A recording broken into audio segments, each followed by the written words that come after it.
Video like जरूर कर लीजिए और ऐसे वीडियो लगातार फ्री में पाने के लिए चैनल को तुरंत सब्सक्राइब कर लीजिए और बेल आइकन को जरूर टैप कर लीजिए ताकि आगे भी सारे वीडियो आपको मिलते रहे। यूट्यूब में फॉलो करते हैं तो प्लीज ये वाला फ्री टेलीग्राम चैनल जरूर ज्वाइन कर लीजिएगा। सारे नोटिफिकेशन सारे अपडेट यहीं पे आते हैं, ध्यान रखिए। दोस्तों, मैं Kirti Goyal study for civil service में आप सभी का स्वागत करती हूँ। जो भी बच्चे यूपीपीसीएस एग्जाम की प्रिपरेशन कर रहे हैं वो स्टडी फॉर सिविल सर्विस का पेड कोर्स ज्वाइन करके कंप्लीट प्री प्लस मेंस तक की तैयारी कर सकते हैं। ज़्यादा जानकारी के लिए डिस्क्रिप्शन बॉक्स में जो नंबर दिए गए हैं उन पर मैसेज करके आप जानकारी ले सकते हैं या आप स्टडी फॉर सिविल सर्विस के ऐप पर जाकर वहाँ से कोई भी कोर्स परचेज कर सकते हैं। आज हम इस लेक्चर में हिस्ट्री के पीवाईक्यू करने वाले हैं। पीवाईक्यू सबसे ज़्यादा जरूरी होते हैं और डेली आपको एक क्लास प्रोवाइड होते हैं हमारे चैनल पर, तो जाके आप हमारे चैनल पर इससे पहले की क्लासेज जो मैंने सारी कराई आप वो देख सकते हो। तो चलिए बिना देरी किए करते हैं हम आज का लेक्चर स्टार्ट। सबसे पहले आपको स्क्रीन पर जो क्वेश्चन दिख रहा है वो देख लेते हैं। निम्नलिखित में से किसने ऑल इंडिया मुस्लिम लीग की स्थापना की थी? सर सैयद अहमद खान, सर मोहम्मद इकबाल, आगा खान, नवाब सलीमुल्लाह खान। तो यहाँ पे अगर हम सही आंसर की बात करते हैं तो सही आंसर क्या हो जाएगा? ऑप्शन डी बिल्कुल सही हो जाएगा, नवाब सलीमुल्लाह खान। इन्होंने क्या किया था? इन्होंने ऑल इंडिया मुस्लिम लीग की स्थापना की थी। चलिए हम अगले प्रश्न की बात करते हैं। चंपारण सत्याग्रह के दौरान बिहार में जो गांधी जी थे उनकी जान किसने बचाई थी? राजकुमार शुक्ला ने, राम नवमी प्रसाद ने, बतक मियाँ ने या फिर उपयुक्त में से कोई नहीं? तो यहाँ पे अगर हम सही आंसर की बात करते हैं तो सही आंसर यहाँ पे क्या हो जाएगा? यहाँ पे हो जाएगा ऑप्शन सी बिल्कुल सही, बतक मियाँ। जो ये बतक मियाँ थे इन्होंने जब चंपारण सत्याग्रह हो रहा था तो बिहार में गांधी जी की जान बचाई थी। ठीक है, तो चलिए अब हम अगले प्रश्न को देख लेते हैं। मुस्लिम लीग का प्रथम अध्यक्ष कौन था? आगा खान, हमीद खान, हसन खान या फिर MA जिन्ना? तो यहाँ पे अगर हम सही आंसर की बात करते हैं ऑप्शन ए बिल्कुल सही हो जाता है, आगा खान। ठीक है, ये मुस्लिम लीग का जो है प्रथम अध्यक्ष था। चलिए अगले प्रश्न को देख लेते हैं। 1907 में मुस्लिम लीग का वार्षिक अधिवेशन कहाँ पर हुआ था? ढाका में, कराची में, अलीगढ़ में या फिर लखनऊ में? तो यहाँ पे अगर हम सही आंसर की बात करते हैं तो सही आंसर यहाँ पे क्या हो जाएगा? ऑप्शन बी बिल्कुल सही हो जाएगा। जो 1907 में मुस्लिम लीग का वार्षिक अधिवेशन हुआ था वो कराची में हुआ था। चलिए अगले प्रश्न को देखते हैं। मॉल मिंटो सुधार जो बिल था वो किस वर्ष पारित हुआ था? 1905, 1909, 1911 या फिर 1920? तो यहाँ पे अगर हम सही आंसर की बात करते हैं तो सही आंसर ऑप्शन बी हो जाएगा। मॉल मिंटो सुधार बिल जो था वो 1909 में पारित किया गया था। अगले प्रश्न को देखते हैं। 1909 के इंडियन काउंसिल एक्ट में किस बात की व्यवस्था की गई थी? वेद शासन प्रणाली की, सांप्रदायिक प्रतिनिधित्व की, संघीय व्यवस्था की या फिर प्रांतीय स्वायत्तता की? तो यहाँ पे अगर हम सही आंसर की बात करेंगे तो ऑप्शन भी बिल्कुल सही हो जाएगा। सांप्रदायिक प्रतिनिधित्व की जो है इंडियन काउंसिल एक्ट जो 1909 का था इसमें बात की गई थी। चलिए हम अगले प्रश्न को देख लेते हैं।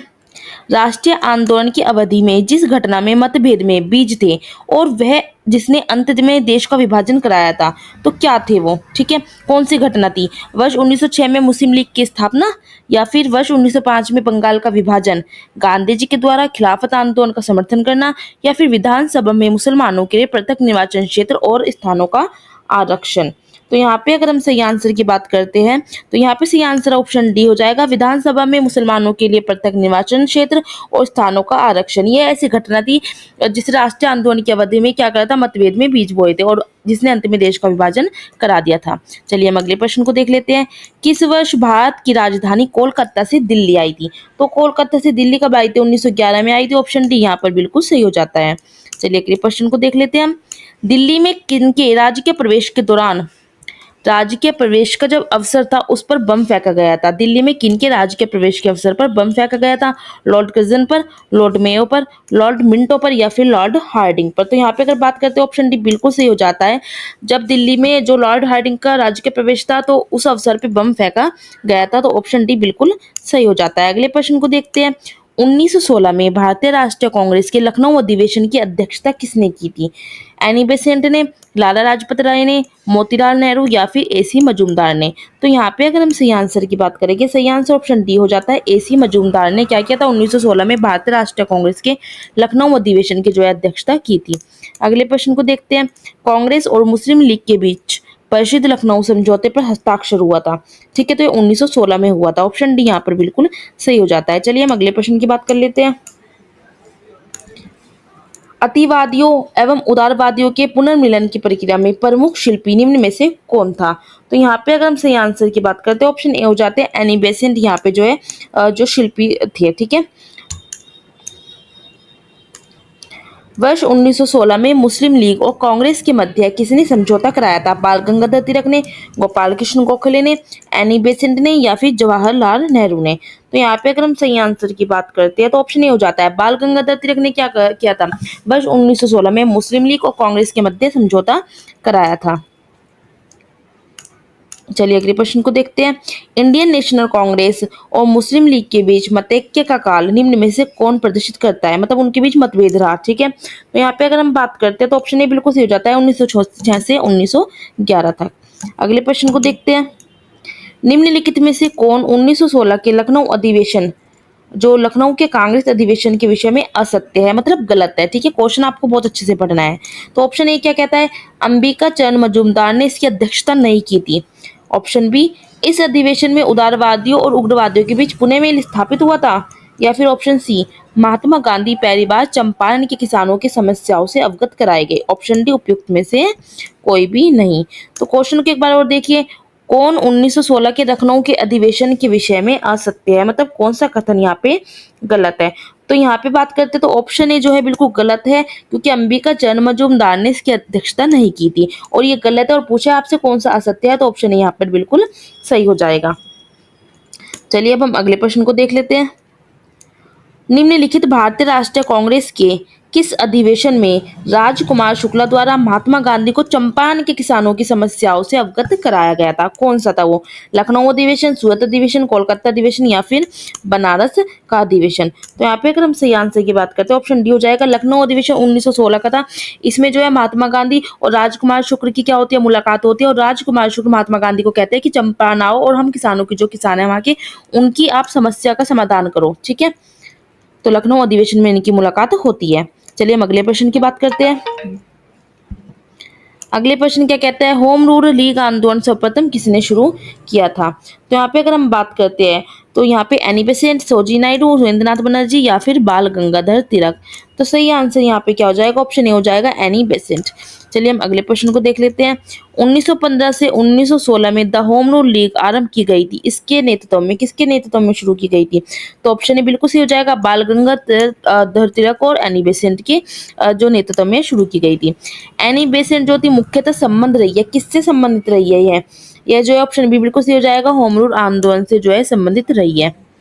अगले प्रश्न की बात करते हैं। प्रथम विश्व युद्ध के दौरान आंदोलन जो भारत में लोकप्रिय हुआ वो कौन सा था? स्वदेशी एवं बहिष्कार आंदोलन, होम रूल आंदोलन, पृथकतावादी आंदोलन या फिर स्वराज्य पार्टी आंदोलन? तो यहाँ पे अगर हम सही आंसर की बात करेंगे तो क्या हो जाएगा? ऑप्शन बी हो जाएगा, होम रूल आंदोलन। प्रथम विश्व युद्ध के दौरान यह जो है सबसे ज्यादा लोकप्रिय हुआ था भारत में। ठीक, हम अगले प्रश्न की बात कर लेते हैं। निम्नलिखित में से कौन होम रूल आंदोलन से नहीं जुड़ा हुआ था? कौन सा नहीं जुड़ा था? तो ऑप्शन ए हो जाएगा सी आर दास। ठीक है, ये होम रूल आंदोलन से जुड़े हुए नहीं थे। अगले प्रश्न को देखते हैं। करमचंद गांधी दीवान थे, कहाँ के दीवान थे ये? पोरबंदर, राजकोट या बीकानेर? तो ये उपरोक्त सभी राज्यों के जो थे महात्मा गांधी जी दीवान थे, पोरबंदर के भी थे, राजकोट के, बीकानेर। देखिए ये ऐसा क्वेश्चन है जो कंफ्यूज कर सकता है एग्जाम में। अब आप क्या सोचो कि पोरबंदर के थे शायद या फिर राजकोट के? तो ये उपयुक्त सभी राज्य के थे, बीकानेर के भी, राजकोट के भी और पोरबंदर के भी। ठीक है, ऑप्शन डी यहाँ पर बिल्कुल सही हो जाएगा। चलिए हम अगले प्रश्न को देख लेते हैं। अब हम दक्षिण अफ्रीका में रहने की अवधि में महात्मा गांधी ने निम्न में से जिस पत्रिका का प्रकाशन किया उसका नाम क्या था? नवजीवन, इंडिया गजट, अफ्रीकनर या फिर इंडियन ओपिनियन? तो यहाँ पे अगर हम सही आंसर की बात करते हैं ऑप्शन डी बिल्कुल सही हो जाएगा। अब पूछा क्या है? दक्षिण अफ्रीका में रहने के दौरान महात्मा गांधी ने किस पत्रिका का प्रकाशन किया? याद रखना है, दक्षिण अफ्रीका में रहते हुए उन्होंने इंडियन ओपिनियन का प्रकाशन किया था। ठीक है, चलिए हम अगले प्रश्न को देख लेते हैं। एम के गांधी समर्थक थे, किसके समर्थक थे ये? ठीक है, मार्क्सवाद समाजवाद के, श्रेणी समाजवाद के, आदर्शवाद के या फिर दार्शनिक अराजकतावाद के? तो यहाँ पे बात करते हैं ऑप्शन डी बिल्कुल सही हो जाता है। यहाँ पे दार्शनिक अराजकतावाद के जो थे महात्मा गांधी समर्थक थे। ठीक, अगले प्रश्न को देखते हैं। निम्न में से गांधी जी के राम राज्य के युगल सिद्धांत कौन थे? युगल सिद्धांत की बात करते हैं तो ऑप्शन बी बिल्कुल सही हो जाता है, सत्य और अहिंसा के ये क्या थे? युगल सिद्धांत थे। चलिए बात करते हैं हम कौन से युगल हैं। देखिए ये थे क्योंकि महात्मा गांधी आपको पता है अहिंसा को कहते तो सत्य को मानते थे। चलिए हम अगले प्रश्न को देख लेते हैं। गांधी जी की दृष्टि में अहिंसा का अर्थ है, क्या अर्थ है? सत्य की प्राप्ति का रास्ता या फिर राजनीतिक स्वतंत्रता का रास्ता, ईश्वर संसिमरन का एकमात्र रास्ता या फिर आत्म विलीनीकरण। तो यहाँ पे अगर बात करते हैं हम तो सही आंसर है कि सत्य की प्राप्ति का रास्ता। महात्मा गांधी जी के शब्दों में जो अहिंसा वर्ड था उसका मतलब था कि सत्य की प्राप्ति का रास्ता। गांधी जी के संदर्भ में निम्न में से कौन सा सही है? ठीक है, बिना मार्क्सवाद के मार्क्सवादी, बिना समाजवाद के समाजवादी, बिना व्यक्तिवाद के व्यक्तिवादी या फिर समाजवादियों में एक व्यक्तिवादी और समाजवादियों में एक मार्क्सवादी। तो यहाँ पे अगर हम सही आंसर की बात करेंगे तो सही आंसर ऑप्शन डी हो जाएगा। महात्मा गांधी जी कहते थे कि समाजवादियों में एक व्यक्तिवादी हो और समाजवादियों में एक मार्क्सवादी हो। चलिए अगले प्रश्न को देखते हैं। गांधी जी के सत्याग्रह रणनीति में निम्नलिखित में से किसे सबसे अंतिम स्थान प्राप्त है? अंतिम स्थान किसको प्राप्त है? हड़ताल को। ठीक है, क्योंकि गांधी जी हड़ताल ही करते थे हमेशा। ठीक, तो यहाँ पे ऑप्शन डी बिल्कुल सही हो जाएगा। अगले प्रश्न को हम देख लेते हैं। गांधी जी के सिद्धांत के अनुसार निम्न में से कौन सा एक कथन सही नहीं है? क्वेश्चन आपको अच्छे से पढ़ना है, हर बार मैं यही कहती हूँ, क्योंकि ऑप्शन ए क्या है? सत्याग्रही का उद्देश्य शत्रु को पराजित करना है। ऑप्शन बी, सत्याग्रही का शस्त्र वो अहिंसा है। ऑप्शन सी, सत्याग्रही को अपने संकल्प पर दृढ़ विश्वास होना चाहिए। ऑप्शन डी, सत्याग्रही को विरोधी के प्रति देशभाव नहीं रखना चाहिए। तो इनमें से एक कौन सा कथन है जो गांधी जी नहीं कहते थे और गांधी जी के अनुसार ये गलत है? तो यहाँ पे अगर बात करते हैं, ये तीनों तो मुझे बिल्कुल सही लगते हैं। सत्याग्रही का उद्देश्य शत्रु को पराजित करना है, ये गांधी जी बिल्कुल भी नहीं कहते थे। ठीक है, तो ऑप्शन यहाँ पे बिल्कुल गलत और यहाँ पे यही सही हो जाएगा, क्योंकि पूछा है कि कौन सा सही नहीं है। अगले प्रश्न को देख लेते हैं। दक्षिण अफ्रीका के किस रेलवे स्टेशन पर गांधी जी को ट्रेन से फेंका गया था? वो कौन सा स्टेशन था? तो ऑप्शन बी हो जाएगा यहाँ पे। ठीक है, पीटर मॉरिट्सबर्ग स्टेशन था, जहाँ पे जो ये प्रथा थी, गोरे और काले का भेदभाव था। ठीक है, तो गांधी जी को इसलिए जो स्टेशन पे थी उतार दिया गया था, जिससे गांधी जी बहुत ज्यादा जो है प्रभावित हुए थे। उन्हें लगा कि कितनी ज्यादा यहाँ पे रंग भेदभाव का है, तो उन्होंने आगे आंदोलन किए थे गांधी जी ने। अब आगे हम क्वेश्चन देखते हैं। एम के गांधी ने निम्नलिखित भारतीय राष्ट्रीय कांग्रेस के अधिवेशन में से किस एक में सर्वप्रथम भाग लिया था? तो उन्होंने किस में भाग लिया था? कोलकाता अधिवेशन 1901 में गांधी जी ने सबसे पहले भाग लिया था। चलिए अगले प्रश्न को देख लेते हैं अब हम। गांधी जी ने सेवा धर्म कहाँ अपनाया था? सेवा धर्म गांधी जी ने कहाँ अपनाया था? तो ऑप्शन सी बिल्कुल सही हो जाता है। दक्षिण अफ्रीका में गांधी जी ने सेवा धर्म अपनाया था। अगले प्रश्न को देखते हैं। महात्मा गांधी जी के राजनीतिक गुरु कौन थे? ठीक है, महात्मा गांधी जी के राजनीतिक गुरु की बात अगर हम करते हैं तो गोपाल कृष्ण गोखले, ऑप्शन डी यहाँ पे बिल्कुल सही हो जाता है। चलिए अगले प्रश्न को देखते हैं। महात्मा गांधी जी के अनुसार राजनीति का तात्पर्य क्या था? ठीक है, महात्मा गांधी जी के अनुसार हम राजनीति का तात्पर्य देखें तो जन कल्याण के लिए सक्रियता, ऑप्शन बी बिल्कुल यहाँ पे सही हो जाता है। अगले प्रश्न को देखते हैं। गांधी जी ने राजनीति का जो प्रतिमान प्रस्तुत किया है, निम्न में से कौन सी विशेषता उनमें नहीं है? नैतिकता, धर्म, मानवता या फिर सत्ता। पूछा है कि कौन सी विशेषता नहीं है। ठीक है, तो यहाँ पे ऑप्शन डी बिल्कुल सही हो जाएगा। सत्ता को तो गांधी जी कहते ही नहीं थे, तो ऑप्शन डी बिल्कुल यहाँ पे गलत है और यहीं पे ये सही आंसर हो जाता है। आगे देखते हैं। निम्नलिखित में से सत्याग्रह शब्द को गढ़ा किसने दिया? किसने गढ़ा? तो महात्मा गांधी ने, ऑप्शन बी यहाँ पे बिल्कुल सही हो जाता है। अगले प्रश्न को देखते हैं। निम्नलिखित में से मोहनदास करमचंद गांधी किसके लिए सर्वाधिक जाने जाते हैं? ऑप्शन ए, भारतीय स्वतंत्रता को प्राप्त करने के लिए निष्क्रिय विरोध करने के लिए। ऑप्शन बी, एक इस्लामी राष्ट्र स्थापित करने की इच्छा के लिए। या फिर ऑप्शन सी, हिंदू द्वारा राजनीतिक कार्यालय करने का विरोध करने के लिए। ऑप्शन डी, ब्रिटिश राज को समाप्त करने की हिंसा को प्रोत्साहित करने के लिए। तो यहाँ पे अगर हम बात करते हैं करमचंद गांधी जी जो है वो किसके लिए जाने जाते हैं, तो यहाँ पे बात करें ऑप्शन ए बिल्कुल सही हो जाएगा। भारतीय स्वतंत्रता को प्राप्त करने के लिए निष्क्रिय विरोध करने के लिए महात्मा गांधी जी जाने जाते हैं। चलिए अगले प्रश्न को देख लेते हैं। निम्नलिखित में से किसने कहा था विदेशी वस्त्रों की बर्बादी उसके साथ सर्वोत्तम व्यवहार है? तो यह किसने कहा था? यह ऑप्शन बी बिल्कुल सही हो जाएगा। महात्मा गांधी जी ने ही कहा था। अगले प्रश्न को देख लेते हैं। ब्रिटिश निर्मित उत्पादों का गांधी जी का बहिष्कार प्रभावी हुआ क्योंकि ब्रिटेन भारत को एक बड़ा क्या समझता था? तो ब्रिटेन जो है वो भारत को क्या समझता था? निर्मित वस्तुओं का बाजार समझता था। ठीक है, तो ऑप्शन सी यहाँ पे सही हो जाता है। चलिए अगले प्रश्न को हम देख लेते हैं। निम्न में से महात्मा गांधी का भारत में पहला सत्याग्रह कौन सा था? भारत में पहला सत्याग्रह महात्मा गांधी जी का चंपारण का सत्याग्रह था। ठीक है, जिसमें राजकुमार शुक्ल ने कहा था कि आप चंपारण आइए और वहाँ पे किसानों की जो है स्थिति को एक बार देखिए। तो सबसे पहला सत्याग्रह चंपारण में हुआ था। अगले प्रश्न को देखते हैं। निम्नलिखित कथनों में से कौन महात्मा गांधी के बारे में सही है? पूछा है सही है। ऑप्शन ए, उन्होंने अपनी प्रारंभिक शिक्षा राजकोट में प्राप्त की थी।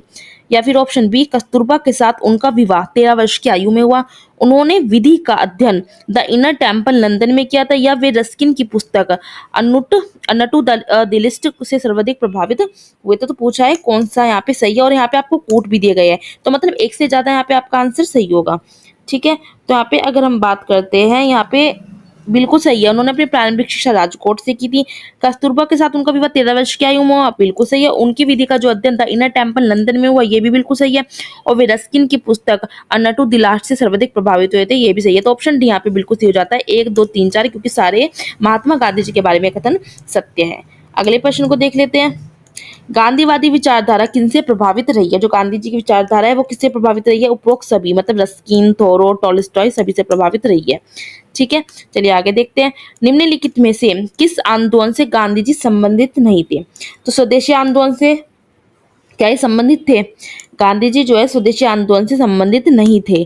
ठीक है, ऑप्शन ए यहाँ पे क्या हो जाएगा, सही हो जाएगा, क्योंकि इनसे संबंधित नहीं थे। गांधी जी भारत छोड़ो आंदोलन से भी थे, व्यक्तित्व सत्याग्रह आंदोलन से थे, खिलाफत आंदोलन से भी थे, लेकिन स्वदेशी आंदोलन से गांधी जी संबंधित नहीं थे। ऑप्शन ए यहाँ पे सही हो जाएगा। निम्नलिखित सत्याग्रहों में से किसका नेतृत्व गांधी जी ने नहीं किया था? अब गांधी जी ने जो है बहादुरी आंदोलन का नेतृत्व नहीं किया था, तो ऑप्शन सी यहाँ पे क्या हो जाएगा, बिल्कुल सही हो जाएगा। यहीं पे आपका क्या होता है, आज का लेक्चर समाप्त हो जाता है। आगे के लेक्चर में हम आगे के क्वेश्चंस देखेंगे। ठीक है, और अगर आप पीसीएस, आरओ, बीईओ, एलटीगेट, यूपीएसआई के कंप्लीट सिलेक्शन तक की तैयारी करना चाहते हैं तो ज्वाइन करिए सिर्फ और सिर्फ स्टडी फॉर सिविल सर्विस को। आप स्टडी फॉर सिविल सर्विस के पेड कोर्स को ज्वाइन कर अगर आपने एग्जाम तक स्ट्रिक्टली फॉलो कर लिया, सिलेक्शन आराम से हो सकता है, कट ऑफ आराम से आप निकाल सकते हो। और ज्ञान सर ने आपके लिए अभी क्या है, मेंटरशिप बैच लॉन्च किया है। मेंटरशिप बैच आपको जो है मात्र 499 में मिल जाएगा। कहाँ मिलेगा? ज्ञान सर एजुकेशन ऐप पर ही आपको मिल जाएगा। ये हमारा दूसरा ऐप है, और इसकी फीचर्स क्या है कि आप अगर पीसीएस की प्रिपरेशन कर रहे हो, आप बिगिनर्स और आप नहीं समझ पा रहे हो कि कैसे पढ़ना है, तो आपको यहाँ पे डेली टारगेट्स मिलेंगे जिसका आपको कंप्लीट करना होगा। एंड आपको जो ज्ञान सर है वो गाइड करेंगे कि किस तरह आपको कितना पढ़ना है, कितना नहीं पढ़ना है। अब ये तो नहीं है कि आप पीसीएस की तैयारी कर रहे हो तो आप सारा कुछ पढ़ लो, नहीं, एक वो होता है सिलेबस के अनुसार कितना पढ़ना है, तो आपको यहाँ पे सब कुछ मिल जाएगा। इसकी फीचर्स के लिए हमने अपने चैनल पे वीडियो बना रखी है, आप जाकर देख सकते हो, शॉर्ट देख सकते हो, शॉर्ट में हमने काफी सारे अपलोड कर रखे हैं फीचर्स। तो ज्वाइन करिए आप मेंटरशिप बैच। ठीक है, और ज्यादा जानकारी के लिए क्या करना है, डिस्क्रिप्शन बॉक्स में जो नंबर दिए गए हैं उन पर मैसेज करके आप जानकारी ले सकते हैं। अदरवाइज आप स्क्रीन पर देख रहे होगे जो नंबर है, इन पर मैसेज करके आप जानकारी ले सकते हैं। तो पढ़ते रहिए और अपनी तैयारी को करते रहिए। मिलते हैं हम नेक्स्ट लेक्चर।